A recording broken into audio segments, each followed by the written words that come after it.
Llega el momento de analizar un poco más en profundidad algunas de las noticias que están marcando el panorama internacional. Una de esas es el recrudecimiento de la situación en el Líbano. Y hoy nos acompaña Fernando Martín Cubel, experto en geografía política y miembro de la Fundación Seminario de Investigación por la Paz. Bienvenido, Fernando. Buenos días. Cuéntanos, porque ayer mismo conocíamos que Israel abiertamente ya ha dicho que va a ir a la guerra en el Líbano. Bueno, parece ser que se va a abrir posiblemente un segundo frente de conflicto en este área, que en este caso es el enfrentamiento ya directo con Hezbollah. En estos momentos lo que llevamos observando desde hace más de una semana es que el ejército israelí, en este caso a través de su aviación, está bombardeando puntos muy concretos del Líbano, no solamente del área donde supuestamente hay una mayor influencia de Hezbollah, sino que se está yendo más al norte del país. Y lo que también ya estamos viendo es la concentración de tropas israelíes en la frontera, aún no lo suficiente para poder lanzar una invasión en un territorio del Líbano que hace frontera con Israel, que estamos hablando supuestamente de unos 60, 70 kilómetros, 80 kilómetros de amplitud, ¿no?, de distancia sobre territorio israelí, que es una de las ideas que permita generar una especie de colchón de seguridad para toda la población que hay al norte de Israel, ¿no?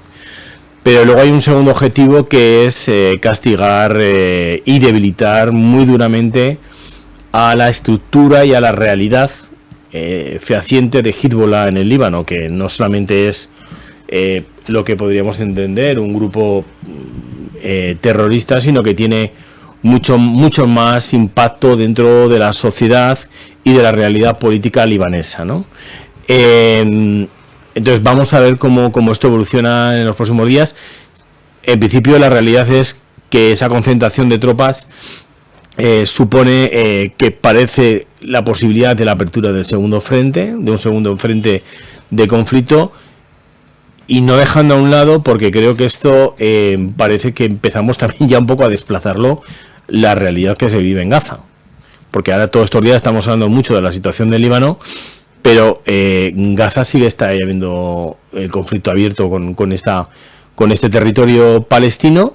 Bueno, veremos a ver cómo evoluciona todo esto en estos días. Bueno, ayer el jefe del Estado Mayor de la Defensa israelí, Herzi Halevi, con un fusil al hombro, un despliegue, una demostración de fuerza, ¿no? Decía que se estaban preparando para la invasión y, como tú decías, para hacer frente a Hezbollah ahí en el Líbano. Y empezó lo de Gaza como un contraataque a Hamas. Cuéntanos un poquito para entender bien cuáles son esas diferencias entre Hezbollah, Hamas, por qué se enfrentan a ellos los israelíes. A ver, tanto en un caso como en el otro, perdón, a ver, estamos hablando de dos organizaciones desde el punto de vista islámico. Una es sunita, la otra es chiita. Hezbollah es chiita, libanés, Hamas no, pero tienen una filosofía muy básica, siendo dos grupos que además se les reconoce como grupos terroristas internacionales. Es claramente la idea de no aceptar la existencia del Estado de Israel, tanto en un caso como en el otro. En el caso de Hamas, el plantear la no existencia del Estado de Israel ya le llevó a un conflicto interno dentro de las particularidades y de todas esas facciones que hay dentro de Palestina, que provocó en su momento hasta una guerra civil pequeñita, pero bueno, una guerra civil y un enfrentamiento con Al-Fatah y con lo que era la autoridad de Palestina. Pero Hezbollah es un grupo que también tiene esa filosofía de no aceptar la idea de la existencia del Estado de Israel, pero que tiene una muy directa relación con el Estado que de por sí asienta la idea de no aceptar la existencia del Estado israelita, ¿no?, que es Irán. Entonces, llevamos décadas, porque son décadas, yo siempre pongo el ejemplo que ya en los años 90 uno podía leer en periódicos internacionales y enfrentamientos en puntos muy concretos de África o en esta área en la que estamos ahora mismo viendo toda esta gran violencia, de unidades o grupos de Hezbollah contra unidades especiales del ejército israelí. Y en la guerra de Siria, Israel, por ejemplo, el único motivo por el que interviene en esta guerra es por frenar que los grupos de Hezbollah, las unidades de Hezbollah, que su idea evidentemente está apoyar a Bashar al-Assad, tienen una segunda idea, que es asentar un perímetro también cercano a esa frontera entre Siria e Israel, donde ellos puedan intervenir contra Israel, ¿no? Yo creo que ahora mismo lo que se está por parte, entiendo, del gobierno del señor Netanyahu es pasando a una segunda fase que es, vamos ya a enfrentarnos a Hezbollah, concentrando tropas y haciendo saber a Hezbollah que esto ha llegado hasta un punto que es este, ¿no? Entonces vamos a observar que esto va a evolucionar a un claro enfrentamiento y es lo que ahora mismo estamos viendo. Bueno, la ONU ya ha confirmado que hay al menos 90.000 desplazados en el Líbano. Pedro Sánchez se reunió ayer con el primer ministro del Líbano y Netanyahu va mañana, viernes, a Nueva York a hablar ante la Asamblea General de la ONU. Pese a todo, se sigue pensando que se puede llegar a un fin dialogado en ambos frentes, en Gaza y en Líbano, por parte de potencias como Estados Unidos. Sí, pero no puede plantear Estados Unidos una cuestión como es: vamos a hacer un acuerdo dialogado sobre esta cuestión, cuando las partes realmente no quieren entenderse y cuando además tú, por otro lado, estás dando todo el soporte logístico militar a un Estado como es el Estado israelí, al que no le está realmente, yo creo que presionando en mucho, ¿no? Luego, por medio se nos cruzan las elecciones norteamericanas, con lo cual, si escuchamos el otro día el discurso de Joe Biden en Naciones Unidas, es un discurso muy poco potente frente a la acción de frente a lo que están haciendo todas las partes aquí, no solo anti-Israel, sino también Hamas y también Hezbollah.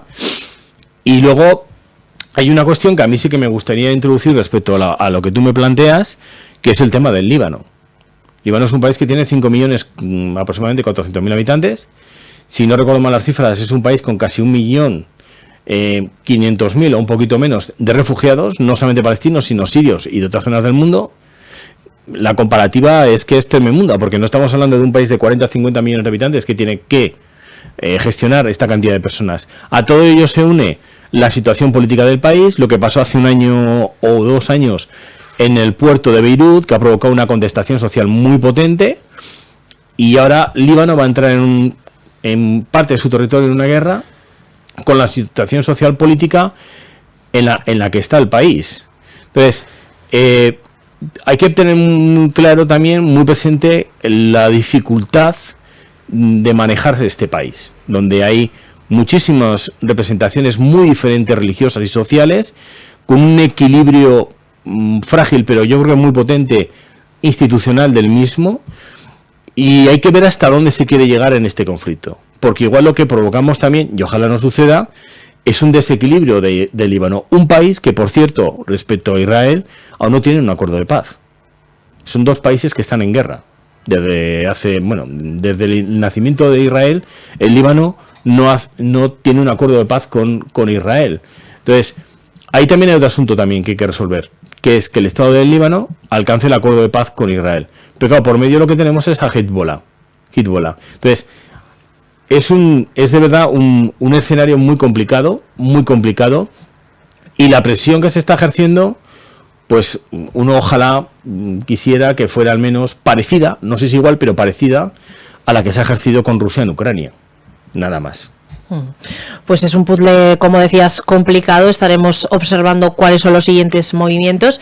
No es el único tema internacional que nos preocupa, también es el lanzamiento por parte de China de un misil balístico intercontinental a aguas del Pacífico.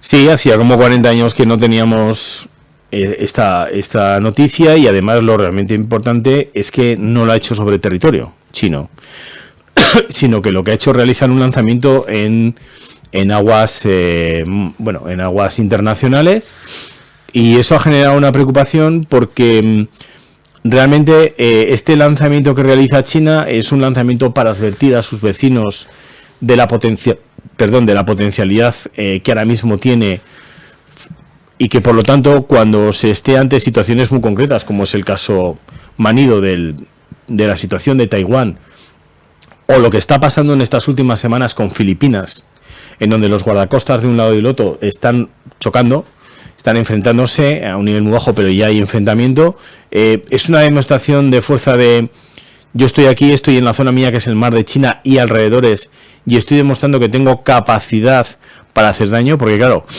estamos hablando del lanzamiento de un misil, como tú comentas, balístico, pero China tiene otra vía muy importante, que lo están haciendo otros países, que son los famosos misiles supersónicos. Estamos hablando de un instrumento, de guerra, que ahora mismo está alcanzando velocidades de Mach 20, es decir, 20 veces la velocidad del sonido. Es decir, por decirlo claramente, aunque suene muy rudo, es que ni nos enteramos de cuando nos llega el arma, ¿no? El artefacto a un territorio. China quiere dar ahí una especie de pequeño golpe en la mesa a sus vecinos, de que, ojo, tengo unas capacidades que pueden en un momento determinado utilizar, ¿no?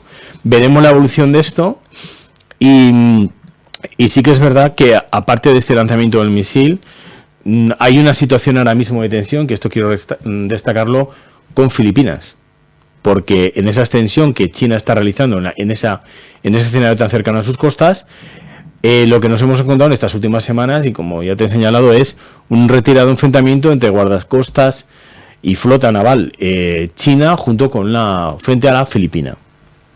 Claro, mencionabas esa situación con Taiwán, que no es nada nueva. Sí que parece que se había tensionado un poco más con el nuevo presidente taiwanés, y además los chinos, que tienen una política nuclear bastante opaca respecto al resto de naciones, no han mencionado esa palabra nuclear en el comunicado. Dijeron que era una prueba regular y que ya habían sido avisados los países que podían ser afectados por ese lanzamiento al mar. Sí, podemos aceptar o no lo que los chinos nos dicen. También hay que tener muy en cuenta que una cuestión es que yo tenga mis capacidades nucleares, es decir, que tenga el arma, la ojiva, y otra cosa es que tengo también que tener la otra parte para poder llevar a cabo el efecto el hecho en sí del lanzamiento, y que por lo tanto se cumpla el proceso de que ese lanzamiento de un misil balístico pueda llegar y causar el daño que causa con el estallido de la bomba nuclear. Es muy importante en todo este proceso de creación del misil balístico para cualquier país toda esa infraestructura que está alrededor del arma que vuelve a existir, es la ojiva nuclear. Por lo tanto, que el misil sea estable, que tenga una velocidad muy concreta, y luego algo más que a veces olvidamos, y es que ahora mismo exista como una infraestructura también de satélites de guía de estos misiles balísticos. Entonces, en todo ello, China, igual que otros países como Estados Unidos, Rusia, o el caso también de Corea del Norte, lo que están es perfeccionando toda esa infraestructura de lanzamiento. También lo hacen los franceses, también lo hacen los británicos, para que si en su momento, ojalá no se da una situación concreta, evidentemente toda la infraestructura que lleva consigo el lanzamiento de esa ojiva nuclear no falle, ¿no? Y yo creo que lo que se hace, espero que sea esa la idea, porque evidentemente la ojiva que llevaba este misil balístico no te lleva un material nuclear, es probar la fiabilidad del misil. Lo que pasa es que lo que extraña es que se ha hecho lanzamiento en mar y no en territorio chino, que era lo que habitualmente ellos solían realizar. Pues China, Líbano, dos naciones que hoy ocupan nuestra atención, aunque como bien apuntabas, no hay que olvidar los otros conflictos que hay en marcha en el mundo entero. Fernando Martín Cubel, experto en geopolítica, muchísimas gracias por habernos acompañado hoy. Igualmente a vosotros, gracias.